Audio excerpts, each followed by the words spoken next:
ഞെട്ടിക്കുന്ന എവിക്ഷൻ തന്നെയാണ് ഈ ആഴ്ച ഉണ്ടായിരിക്കുന്നത്. അപ്സര പുറത്താവുമെന്ന് എല്ലാവർക്കും അറിയാവുന്ന കാര്യം തന്നെയായിരുന്നു. അപ്സരയുടെ കൂടെ ആര് പുറത്താകും എന്നുള്ളത് വലിയൊരു ചോദ്യം ചിഹ്നം തന്നെയായിരുന്നു.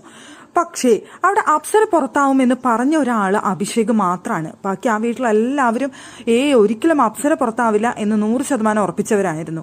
അവിടെ അഭിഷേക് മാത്രമാണ് അപ്സര പുറത്താവുമോ എന്ന് എനിക്കൊരു സംശയമുണ്ട് എന്ന് പറഞ്ഞ ആള്.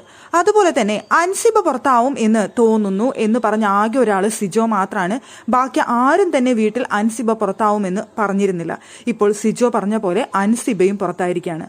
പലപ്പോഴും പറഞ്ഞു കേട്ടത് ഋഷി ആയിരിക്കും എന്നുള്ളതായിരുന്നു. ഋഷിക്കാണ് വോട്ട് കുറവ്, ഋഷി ആയിരിക്കും പുറത്തു പോകുന്നത് എന്നായിരുന്നു പറഞ്ഞു കേട്ടത്. എന്തായാലും അൻസിബ സേഫാണ്, അൻസിബ ജിൻഡോയുടെ ഒപ്പത്തിനൊപ്പം മത്സരിക്കുന്നു, അത്രയും വോട്ടാണ് അൻസിബയ്ക്ക് എന്നൊക്കെ പറഞ്ഞുകൊണ്ട് നിന്നിരുന്ന സമയത്താണ് ഒരു ഞെട്ടിക്കുന്ന എവിക്ഷൻ നടന്നിരിക്കുന്നത്. അൻസിബ ഇപ്പോൾ പുറത്തായിരിക്കുന്നത്.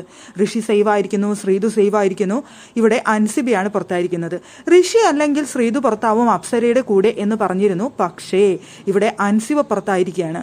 എനിക്ക് തോന്നുന്നു ഈ ആഴ്ചയിലെ അൻസിബയുടെ പ്രകടനത്തിൽ കുറേ നെഗറ്റീവ്സ് ഉണ്ടായിരുന്നു. അൻസിബ കിട്ടുന്ന സമയത്തെല്ലാം ഇരുന്ന് ഓരോരുത്തരെ കുറിച്ച് ഇങ്ങനെ പറയുന്നുണ്ടായിരുന്നു. കുറ്റങ്ങളെന്നോ വേണമെങ്കിൽ പരദൂഷണമെന്നോ ഒക്കെ അതിനെ വിശേഷിപ്പിക്കുന്നുണ്ടായിരുന്നു പലരും.